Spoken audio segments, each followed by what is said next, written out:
موسم کے حوالے سے دوسری جانب سوات میں کئی ماہ سے بارش نہ ہونے کی وجہ سے موسم خاصا خشک تھا، جس کی وجہ سے کئی بیماریاں پیدا ہو رہی تھی، لیکن آج بارش کے بعد موسم کافی خوشگوار ہو گیا ہے۔ اب سے کچھ دیر پہلے شیری زادہ نے ہمیں بتایا کہ مقامی لوگوں کا کیا کہنا ہے اور وہاں کے لوگ اس بارش کو کس طرح انجوائے کر رہے ہیں، آئیے دیکھتے ہیں۔ اس وقت میں منگورہ شہر میں موجود ہوں۔ طویل خوش سالی کے بعد آج پہلی دفعہ سوات کے شہری علاقوں میں بارش، جبکہ پہاڑی علاقوں میں برف باری کا سلسلہ جاری ہے۔ اب تک اطلاعات کے مطابق ملم جبہ، میادم، کالام، مہوڈن جھیل اور گبرال میں وقفے وقفے سے برف باری ہو رہی ہے۔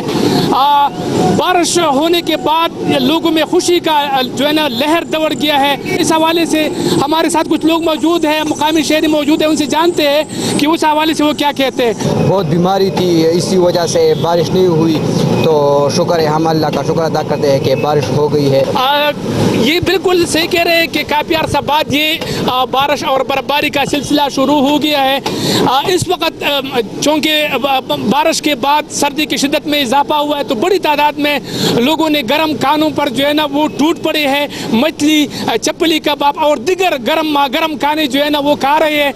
بازاروں میں رونق لگا ہوا ہے اور بہت بڑی تعداد میں سیاح بھی برف باری دیکھنے کے لیے کالام، ملم جبہ ان علاقوں کا رخ کر رہے ہیں، تو لوگ کافی انجوائے کر رہے ہیں اور شکر بھی ادا کر رہے ہیں کہ کافی عرصہ بعد جو ہے نا طویل خوش سالی کے بعد یہ بارش اور برف باری کا سلسلہ دوبارہ شروع ہو گیا ہے۔ جی شکریہ شیری زادہ۔ آگے بڑھیں گے پاناما کیس سے متعلق اہم خبر تحریک انصاف کا